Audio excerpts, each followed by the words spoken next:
নমস্কার বন্ধুরা, আজকে হচ্ছে বিশ্ব যোগ দিবস। এই যোগ দিবসকে স্মরণীয় করে রাখার জন্য আমাদের বাচ্চারা সরস্বতী শিশু মন্দিরের দাদা ভাই ও দিদি ভাইরা মিলে বাচ্চাদেরকে নিয়ে একটি ছোট্ট অনুষ্ঠানের আয়োজন করেছেন। এই অনুষ্ঠানে দাদা ভাইরা বাচ্চাদেরকে যোগ সম্বন্ধে কিছু বলবেন এবং কিছু যোগ ব্যায়ামও অভ্যাস করাবেন। তবে এখানে ক্লাস অনুযায়ী প্রত্যেক দিন যোগব্যায়াম অভ্যাস করানো হয়। এই স্কুলের নিয়মগুলো খুব সুন্দর, তোমাদেরকে আগেও দেখিয়েছি। এটি অনেক বড় ভিডিও, আমি তার জন্য এটাকে দুটো পর্বে ভাগ করেছি। আশা করছি তোমরা সকলেই ভিডিওটা দেখবে।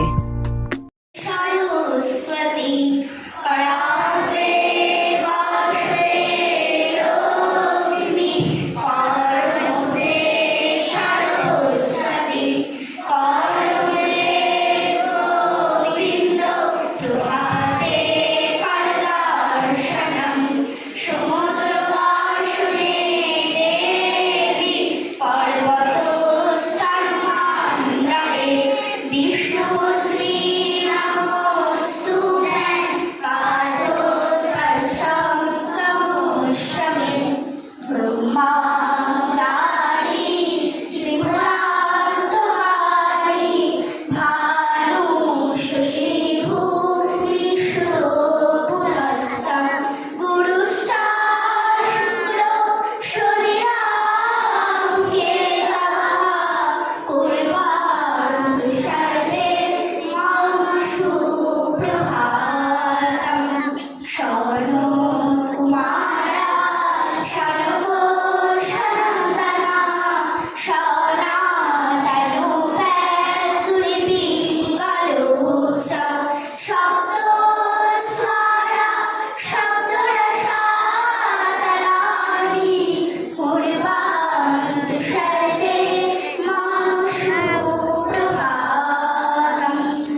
স্কুলের নিয়ম অনুযায়ী প্রত্যেক দিনের মতোই ভগবানের পায়ে ফুল নিবেদন করে প্রদীপ জ্বালানো হলো। তোমাদেরকে এর আগেও দেখিয়েছি, এই স্কুলের নিয়মগুলো খুব সুন্দর।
দ্বিতীয় শ্রেণীর বোন ঈশা মণ্ডল আজ জন্মদিন।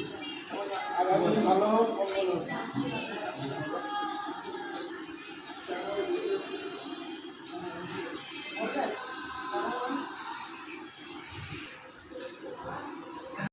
দ্বিতীয় শ্রেণীর বোন ঈশা মণ্ডলের শুভ জন্মদিন। ঈশ্বরের কাছে আমাদের প্রার্থনা আগামী দিন ওদের জীবন সুন্দরময় হোক এবং সেই সঙ্গে সঙ্গে সকলের জীবন সুন্দরময় হোক। ঈশ্বরের কাছেই প্রার্থনা।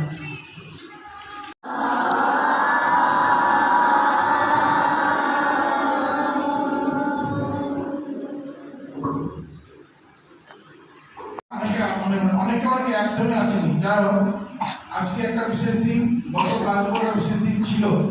আমরা ছুটিতে ছিলাম, ওই জন্য বোঝা যায়নি তার মধ্যটা। আজকে তার কিছুটা বলা হবে।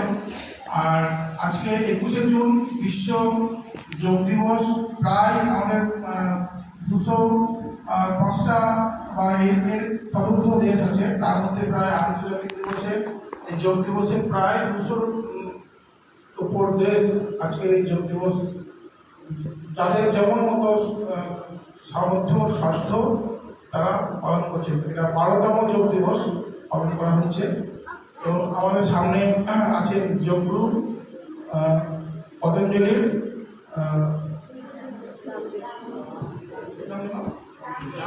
বা শ্যামাপ্রসাদ মুখার্জি বা মুখোপাধ্যায়। পশ্চিমবঙ্গের একটা নতুন ইতিহাস উনি তৈরি করেছেন। পশ্চিমবঙ্গের জন্মদাতাই বলা যায় অ্যাকচুয়ালি। যাই হোক, ওনাদের চরণে আমার সশ্রদ্ধ প্রণাম। সেই সঙ্গে আমার ভারত মাতা এবং আধ্যাত্মিকতার প্রতি ওম এবং বিদ্যা দেবী, এদের চরণেও আমার প্রণাম আজকের এই বিশেষ মুহূর্তে। যোগ বা আসন কি জন্য করা হয়, কেন করা হয় এবং এর উপকারিতা কি আমাদের শরীরের সঙ্গে এবং যোগের আধ্যাত্মিকতার কি সম্পর্ক, সেই সবগুলা এই যোগের মাধ্যমে যোগের মধ্যে নিহিত আছে। তাই যোগ করতে গেলে আমাদের কতগুলো নিয়ম এবং শৃঙ্খলা মেনে যোগ করতে হয়, না হলে আমাদের সকল পরিশ্রম বৃথা হয়ে যায়। তাই যোগ করার প্রথম নিয়ম হচ্ছে যে সকালে ভোরবেলায় বা 4টে সাড়ে 4টের পরে বিছানা ত্যাগ করা এবং তারপরে নিজের শরীরকে ফ্রেশ করে তারপরে যোগ এবং আসন করা দরকার। তবে হালকা খাবার খালি পেটে কখনোই নয়, হালকা খাবার এবং সেই খাবারটা পাচন হওয়ার মোটামুটি 20 মিনিট, খাবার গ্রহণের মোটামুটি 20 মিনিট পরেই যোগ বা আসন করা দরকার। আর ঘুম থেকে উঠলাম আর উঠেই আমরা যোগ বা আসন শুরু করে দিলাম এমনটা নয়। কিন্তু যখন আমরা ঘুমিয়ে থাকি তখন আমাদের শরীরে বিভিন্ন অঙ্গ প্রত্যঙ্গ এবং বিভিন্ন তন্ত্র সেগুলো কিন্তু সবাই অ্যাক্টিভ থাকে না, সক্রিয় থাকে না। তাই যোগ করার আগে সকালে উঠে প্রথম কাজ হচ্ছে আমাদের সেই শরীরের অঙ্গ প্রত্যঙ্গগুলোকে সক্রিয় করা। সেই জন্য সক্রিয় করার জন্য আমরা কতগুলা শারীরিক কসরত করব, যার মাধ্যমে আমাদের শরীরের প্রতিটি অঙ্গ প্রত্যঙ্গে এবং তন্ত্রে বাতাস বা অক্সিজেন যাবে এবং সমস্ত অঙ্গ প্রত্যঙ্গগুলো সক্রিয় হবে। তাই প্রথম আমরা শুরু করব কতগুলো শারীরিক কসরত দিয়ে। আমি যেমন করব আপনাদের জানা থাকলেও আশা রাখি সেরকম করার চেষ্টা করবেন। তাই প্রথম শুরু শারীরিক কতগুলো কসরত করে, যেগুলা মাধ্যমে আমাদের শরীরের সমস্ত অঙ্গ সক্রিয় হয়। প্রথমে আমরা ঘুম থেকে উঠি। ঘুম থেকে ওঠার পরে শরীরে আমাদের সমস্ত জায়গায় সমান রক্ত এবং বাতাস থাকে না, যাতে আমাদের শরীরের মধ্যে সমস্ত অঙ্গের বাতাস এবং অক্সিজেনের সঠিক যোগান পাই। তার জন্য আমরা প্রথমে ঘুম থেকে উঠে বিছানার উপরে থেকে নেমে, যদি ফাঁকা কোনো বাগান বা মাঠ হয় তার উপরে একটা শতরঞ্চি গুছিয়ে সেখানে দাঁড়িয়ে অবশ্যই সূর্যের দিকে মুখ করে, সূর্য ওঠার আগে হলে ভালো হয়, সূর্যের দিকে মুখ করে এই যোগাসন শুরু করা দরকার। প্রথমে আমরা যেটা করবো, প্রথমে ঘুম থেকে উঠে আমরা বিছানা উঠে আঙুল চালি তো এরকমভাবে আঙুল চালি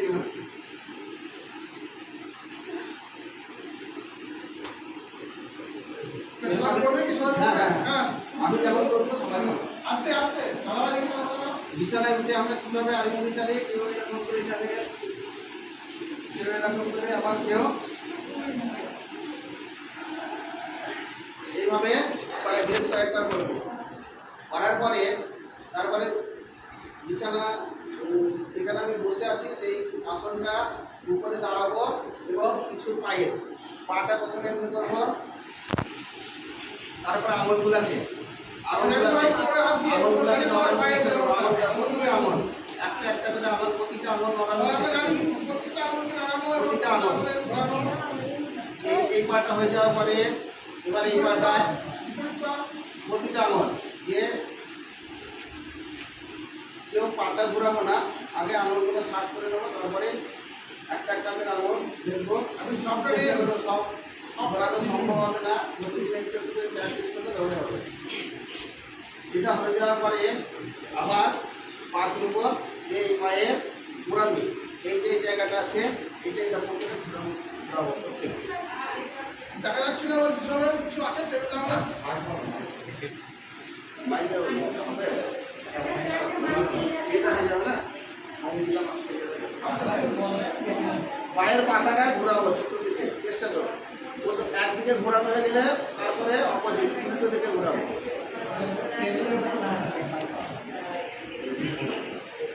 এটা হয়ে যাওয়ার পরে এই পাতটা ঠিক একবারে যেমনভাবে ঘোরালে ঘুরছিলাম এদিকে,